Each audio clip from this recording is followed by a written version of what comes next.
How to make a nuclear bomb for dummies, a hilariously detailed parody. Disclaimer: this is satire. Do not take this seriously.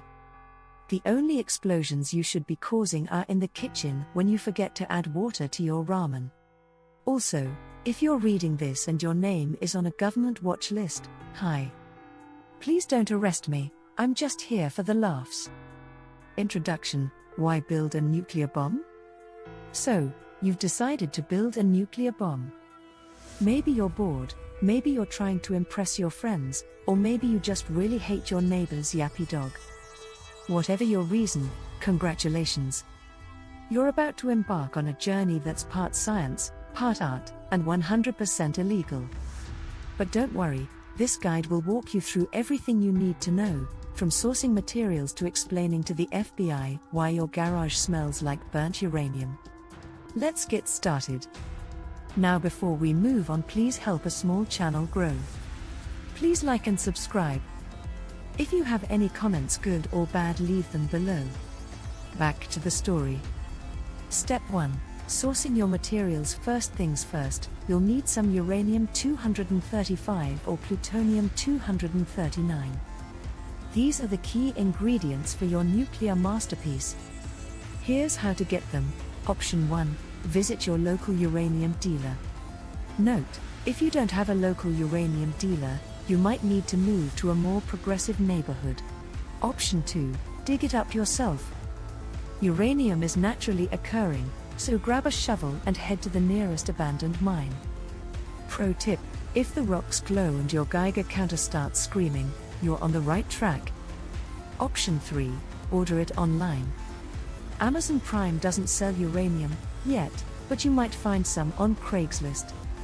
Just make sure the seller offers free shipping.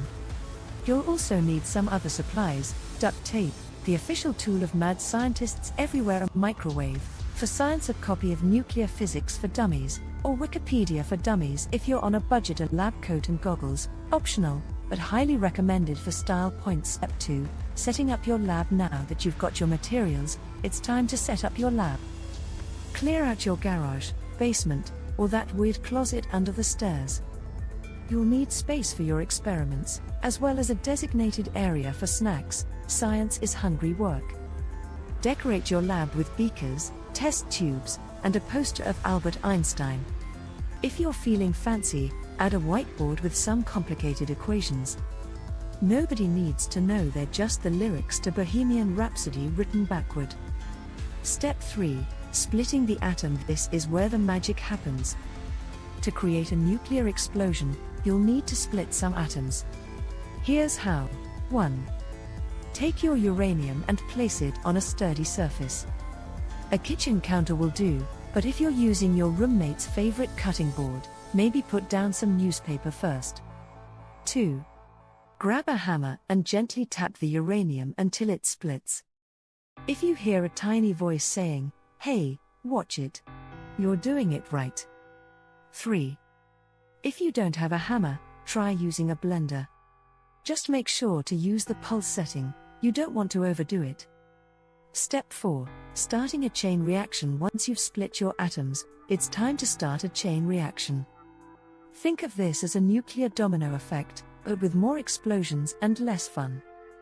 1. Arrange your split atoms in a neat circle. This is called the critical mass. Fun fact: if your circle isn't neat, it's called a mess. 2. Add some glow sticks for ambience. Nuclear reactions are more fun when they're festive. 3. To start the reaction, clap your hands 3 times and say, "Let's get fishin'." If nothing happens, try turning the atoms off and on again.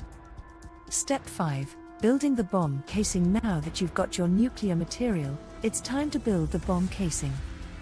This is the part that holds everything together and makes it look cool. 1. Grab an old shoebox.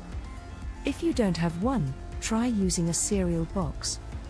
Note: Frosted Flakes boxes work best, they're great. 2.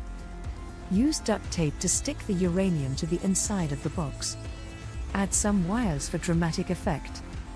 If you're feeling fancy, paint the box red so it goes faster. 3. Attach a fuse. You can use a regular fuse, or if you're in a pinch, a spaghetti noodle will do. Just make sure it's al dente. Step 6. Testing your creation. It's time to test your nuclear bomb. Find a remote location, like your neighbor's backyard or the local park.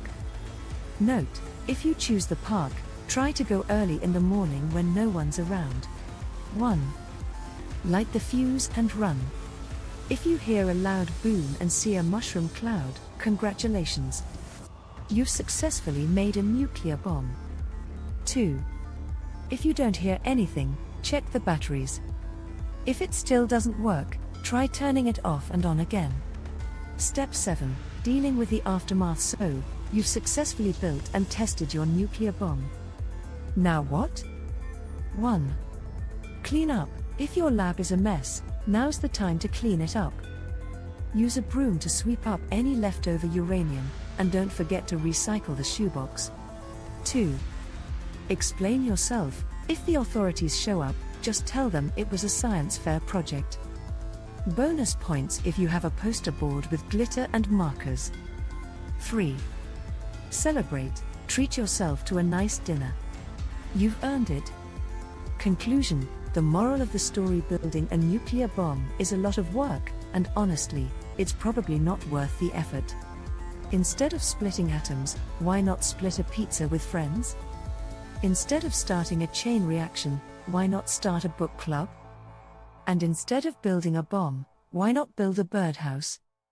Remember, kids, science is fun, but it's even more fun when it doesn't involve felonies. Stay curious, stay safe, and stay away from uranium.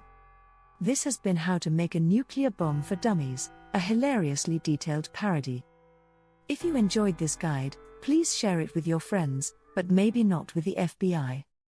Please like and subscribe.